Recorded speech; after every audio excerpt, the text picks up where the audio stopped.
Welcome to On the Record with Kevin and Tiffany on 9:30 a.m. The Answer, home of conservative talk radio. And you are listening to Kevin without Tiffany this time. All right. So today we have the privilege of having two wonderful guests with us, right? So our first is our new spokesperson, Reginald Ballard. He's not our new spokesperson. This is year 2, I believe, right, Reggie? Spokesperson for the Texas Kidney Foundation is state-grown Reginald Bruhman Ballard, as most people know him by, right? So he has an extensive acting career, but the two things that I always think of him of are Martin, where he's played Bruhman from the 5th floor, and it feels like he was on that show forever, but it was really just one season. And then 12 episodes. 12 episodes, but it seems like those are the favorite episodes that I remember. Then also the Bernie Mac show, which I personally love, and my kids are getting into now, and so that's why I see a lot of him every other night is on the Bernie Mac show, the episodes from there. And then a classic, urban classic, is Menace to Society. He always describes it as a small role. I'm thinking, dude, you're in a classic. That's awesome, right? Reginald recently had a kidney transplant. So we have him on as our spokesperson as well. And we also have a person that I always describe Dr. Don Wesson as having a 4-digit IQ, right? Really big pioneer. He earned his, let me go through all of his accolades, right? So he's an MIT graduate, so you know he's got a big brain on that part there. He attended the University of Washington School of Medicine and earned his medical degree from Baylor College of Medicine there in Houston. He completed his internal medicine residency and internship at Baylor College of Medicine, and his nephrology research fellowship at the University of Illinois in Chicago. He earned an MBA from the University of Texas at Austin. I won't hold that against you, Dr. Wesson. UT's a good school. And just some of his recent accolades: he served as the elected Secretary Treasurer of the American Society of Nephrology (ASN) in 2007, after serving on many ASN committees since 1996. He is the past chair of the board of directors of the American Board of Internal Medicine, ABIM, from 2007-2008, and he's the past chair of its foundation from 2012 to 2014, where he has served. Man, you were on with ABIM since 2001 to 2015. That is a lot of time there. Right. And you currently, and I always mess this up, you currently serve as the editor. It's not editor-in-chief, but that's colloquially deputy editor-in-chief. Deputy editor-in-chief of JAMA, Journal of American Medicine Association. So very, very, very bright man. And just as a side note, one of the things that my wife always reminds me of is Dr. Wesson has laid down the foundation and the research for plant-based eating and its impact on kidneys and our health as well. A lot of research on there. All right, that was a mouthful. So with our guests. So one of the themes of our show, is to go out and not just complain about a situation, but to go out and build coalitions and work with people in specific areas to make change and bring about a positive change for the group that you represent, and also for the coalition that you've built in for other people, so that American society as a whole can benefit from. All right, that was a mouthful. All right, Reggie, do you have any questions you want to start off with? Or question for the doctor, man. My wife just made me this juice for me, man. She juiced pineapple, cucumber, I think, and ginger. Now, my question is, man, should I drink the suds off top of it, man, or scrape the suds off? Right, well, first of all, I don't like suds, man. So, Reggie, first of all, let me commend you for being a spokesperson for chronic kidney disease. In all seriousness, we as a community have really worked hard to get individuals like you to be able to speak up on behalf of folks with chronic kidney disease. I tell folks all the time, and I speak at places all the time, churches, neighborhood centers, people always talk about heart disease. I beat heart disease. I'm dealing with heart disease. People talk about cancer. I had cancer. I beat it, or I'm going through it. You almost never hear people talk about chronic kidney disease. And it is so common. So my hat is off to you for stepping up to be a spokesperson for chronic kidney disease. And in short, fruits, vegetables, anything that comes from those are good for overall health. And our research suggests that they're also good for promoting kidney health. So enjoy that juice that your wife is making. Kiss her for making it for you, and run with it. Yeah, she do it every morning, man. I mean, she's straight. Well, I was more vegetarian. She's more vegan until we get to Texas. Then she started eating crabs. So, well, I have to say, my wife is from Southeast Texas, and so yeah, she's quite familiar with that eating too. Yeah, oh yeah. She got to have the crab fingers every time she go to Papa Do's. Good thing they don't have it out here in California, because in California you find vegan restaurants on every corner. I'm talking about 5-star vegan restaurants where you and you got to make reservations. It's like big, nice, fancy vegan restaurants, So, but yeah, man, because I think to be a spokesperson, because I lived it, I went through it, so it's good to be able to have the knowledge and information firsthand before you start talking about something. So I went through the kidney transplant and I did the dialysis, and I was fortunate enough to do dialysis only 8 months. Some people do it 18 years. Yes. So yeah, man. So I know a lot about it, and the doctor that my nephrologist, man, he's a real intelligent man. He gave me a whole lot of information, a whole lot of knowledge on it. So that I love speaking about it now. Well, I'm really glad, and you've been blessed by going through all of the aspects that folks with chronic kidney disease go through. The having chronic kidney disease, doing dialysis, and now doing transplant. And I think one of the real blessings of a testimony like yours is that you are doing well, not just as a person, but being a successful person in the community despite chronic kidney disease. So again, hats off to you. Yeah, like it's been 2 years now, and each time I get my blood work done, the kidney function is better and better. I think I went on March 10th. It was my creatinine level was 1.1. So it came from 1.6.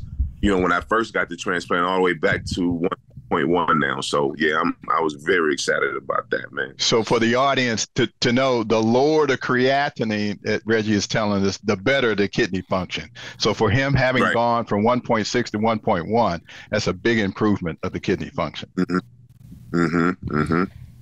Yes. Yeah. So I'm gonna tell you, a lot of people, especially, I tell, when I'm on stage, I do jokes about, black men, like white man. If a white man, I told Kevin, white man discover a knot on his leg, a white man gonna go to the doctor and have it checked out. If a black man discover a knot on his leg, we gonna feel on our other leg to see if a knot on that, leg, we're like, oh, cool, supposed to be there. We don't go get checked out, man. Get checked out, man. I mean, I didn't get checked out until my hands start swelling and my ankles start swelling, and I was still walking around here until it affected my private part. When that starts swelling, I'm like, hey, it's done.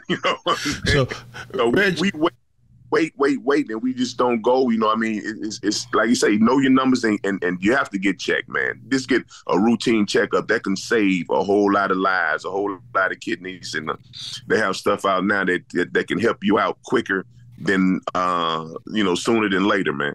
So let's talk about that, Reg. Talk about when you as you were going, probably like 6-7 months before you found out that your kidneys were failing you. What was that like? What was that whole process like? And it was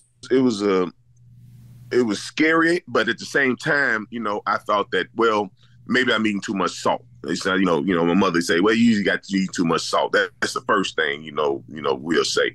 First, and I was like, well, then, I started feeling my shin, man. I feel my shin. I wasn't feeling the bone there anymore. I had to push in to, and that's when a lot of fluid was in my body, man. And so, I still just was walking around and living in denial, basically. And like I say, but when the private part starts swelling up, you're going to take care of that. It's like, hold up, something not right, So I went to my doctor, and he told me how I really found out. I was on my way to play golf and going to Long Beach, and my heart started pumping real fast. So I told my friends, I called them, I said, man, I got to go to the doctor. I'm going to go to the hospital. So my friend told me, just stop the car right there, man. I'm going to come pick you up. So they met me, took me to the doctor, and then, we was doing the heart. I had AFib. So they was doing all the blood work, and then the nephrologist came and say, your kidney is you have real low kidney function. I'm like, really? And he the one told me about the the donor program. It's like, well, you don't necessarily have to have a match. As long as you have somebody that's willing to donate, we could do a swap. So my wife was, she donated her kidney, and I got somebody kidney from Kentucky, and somebody kidney my wife gave to somebody in LA, and then the person from Kentucky from giving me her kidney, her friend got a kidney in Florida. So that's how it worked out, man. Yeah. So Reggie, your story is unfortunately quite typical for folks to find out that they have kidney disease. So the symptoms that you were having, that swelling, is a retention of salt, because typically when you eat a high salt meal, your kidneys are able to get rid of that salt, and you don't hold on to it. But when your kidneys are not working as well as they should, they hold on to it, and you get that swelling. And just like you, most folks will find out they have kidney disease when they present to the hospital for something else. So you had you had the heart thing, and they did the routine test and said, oh yeah, you got the heart concern that we need to take care of. But incidentally, you also have kidney disease. And so that reinforces the need of what Kevin said, to do proactive checking. And, as you said, we brothers are typically reluctant to get checked, but it is really, really important to get checked. If you have a history of kidney disease in your family, and most notably, if there's a history of hypertension or history of diabetes in your family, need to get checked out. So talk about what that looks like, Dr. Weston. So my dad has my background, right? My dad has a history of diabetes, right? He had blood pressure, right? I let myself get a little jiggly over the COVID season and everything. What should we be looking for, like in our blood work? So the really good thing is that my wife makes me take my health checkup yearly, like I need to take. So what should I be looking for in my lab work, and what should I be tracking? So I like what you have said in terms of what should I know. So the questions that we should be asking, and the Tested Kidney Foundation, it talks very much about knowing your numbers. And so you talked about your blood work, but I would also add urine studies as well. So if you're being followed generally by a physician, they're going to be looking for signs of diabetes, signs of high blood pressure. But in addition to that, the blood work that Reggie talked about, measuring that creatinine, the lower the creatinine, the better the kidney function. You want to know what that level is, because that not only allows you to see an idea of what the kidney function is, but you can then, your physician can use that to calculate what we call the glomerular filtration rate, or GFR, or estimated GFR, eGFR. And that will give you a better sense for what the level of your kidney function is. Fortunately, God has given us much more kidney function than we need in order to stay healthy. So we can lose a lot of kidney function and not know it. So that's why it's important to have it checked. The other portion is the urine studies. We want to know how much albumin is in the urine. And so typically that will be checked with a urine albumin to creatinine ratio, or ACR. The more albumin there is in the kidney, the more kidney damage that there is. And so you need that combination of knowing what the eGFR is and the albumin together. Those two pieces of information can then tell your physician what your risk is for subsequent worsening of kidney function. And that gives him or her an opportunity to then start doing what we call kidney protective measures. Yeah. I have a lot of questions that I could ask, and I always pepper Dr. Wesley with. Any questions or any of those questions you'd like to ask Reggie on that? Or you say the AFR, that's what it was? ACR. Albumin to creatinine ratio. Mm-hmm. Oh, okay. So that's a measure of how much protein is in urine. My eGFR was like, what, 74? What is that? That's pretty good. So there's different stages. So that puts you in what we call stage 2. Mm-hmm. The higher the stage number, the worse the kidney function. And so we've divided it up into 5 stages. And so the top stage, which is called normal, is above 90. Okay. And the stage 2 is between 60 and 90. So that says your kidney function is less than normal, but it is plenty good to do for you what your kidneys need to do. And by the way, Reggie, an eGFR of 74 for a transplant kidney is excellent. Is that right? Okay, well, good. Yes, sir. Good. All right. So I know everyone is kind of listen to us on the radio. They're kind of like, what is he all saying? But pay attention to this. This is the specific area, right? And we have Reggie on to ask the questions related to this as well, because he's a transplant recipient, and so pay attention to all of these items. So what does like sugar? What's the effect? I know salt, but what does sugar? Does it have a same effect on the kidney as salt?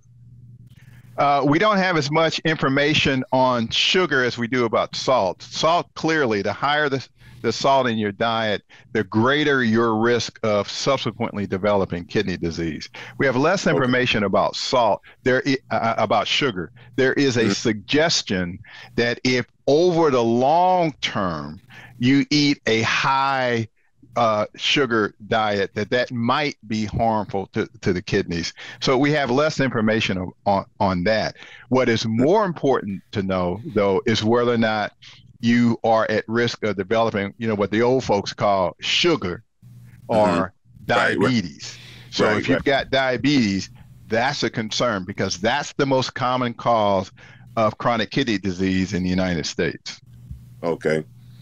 Now, I know people talk a lot about protein levels. Now, I have a low protein level. My protein level is 6.3. Now, is that good or bad for a kidney? That's not bad. It's lower than normal. And you're talking about protein in the blood? Yeah. It says total protein. So that's a little bit lower than normal.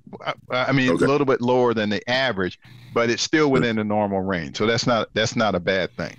Because I know when I was going through dialysis, my nephrologist said that, he said, well, it was like maybe 25 of us in there doing dialysis, in the chairs and stuff. And he was like, you're the only one I can tell this to. He said, because your protein levels are low, your potassium is low. And usually, say, kidney patients usually have high potassium levels. So he was encouraging me to eat the bananas and the tomatoes and stuff like that to have potassium in it, because he wanted to get it up. So, it was kind of like a rare thing. I don't know if it's rare, but how people don't understand that the potassium the higher potassium, the worse it could be for your kidneys. Is that true? Yeah, so the kidneys are responsible for getting rid of potassium from the body. So when you eat potassium and a plant-based diet has a lot of potassium, the kidney is responsible for getting rid of it. And so for those who have very low kidney function, like low enough to where you need dialysis, most of them have a lot of difficulty getting rid of potassium, so they typically restrict the amount of potassium that they're eating. But if you've got kidney function that's good enough to keep you off dialysis, most of those folks can eat a plant-based diet without getting into what we call potassium toxicity. And in fact, there are good data that says a plant-based diet is good for diabetes, it's good for hypertension, and it's also good for chronic kidney disease. Right. Yeah. I mean, it was funny because my wife and I was watching last night. We was looking for something to watch on Netflix, and we came across a thing talking about plant-based diet, a documentary, and it was very interesting, man, because we've been practicing, plant-based diet for years, man. We go off and on, and my cholesterol level always been high. So I went real strict on the plant-based since Christmas, right? So since Christmas, I came all my cholesterol levels was low, were good. And that was just since Christmas. That's, praise God for that, man. Years and years, I always had high cholesterol. So that's a good thing. That's the only change I made. That's really good. So let me emphasize, yes, when we talk about a plant-based diet, we aren't necessarily asking people to go to the extreme, to cut out meat altogether. What we're saying is eating more plants than meat. Okay. Right. So you can get the health benefits of a plant-based diet by still eating meat. We just want you to eat more plants than meat. So that's the first point. The second point, historically, our community, 100 years ago, particularly in the African American community, we were eating a lot of plants because meat is was so expensive. I mean, I remember my great granddad who owned the farm in Texas. He would often say, "I gotta kill a hog to get some pork chops." Yes. So, but he was growing things in his garden. So eating the plants that came from his garden was the reason I'm sure he lived to 96. So it's something that we should focus on, eating more plants than meat. But, you don't have to tell folks you got to become a vegan or slap them on the hand for eating bacon. No. We just want to eat more plants than meat. All right, I'm on board with that because I love some bacon. I heard something interesting on one of the documentaries, man. They said, well, you going to the extreme, man, by not, having, a little meat here and there. And so he showed him a video of open heart surgery and how they was taking the fat out of the artery. He said, now you want to talk about extreme? That's extreme. He said, that's extreme.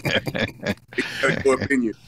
He was like, well, people say, well, can I have it every now and then? They said, well, can you have cocaine every now and then? Well, I wouldn't go that far. No, you shouldn't do cocaine every now and then. But if you want a slice of bacon every now and then, that'll work. All right, guys. Hey, we're gonna go into the next section, and you've been listening On the Record with Kevin and Tiffany on 9:30 a.m. The Answer, home of conservative talk radio.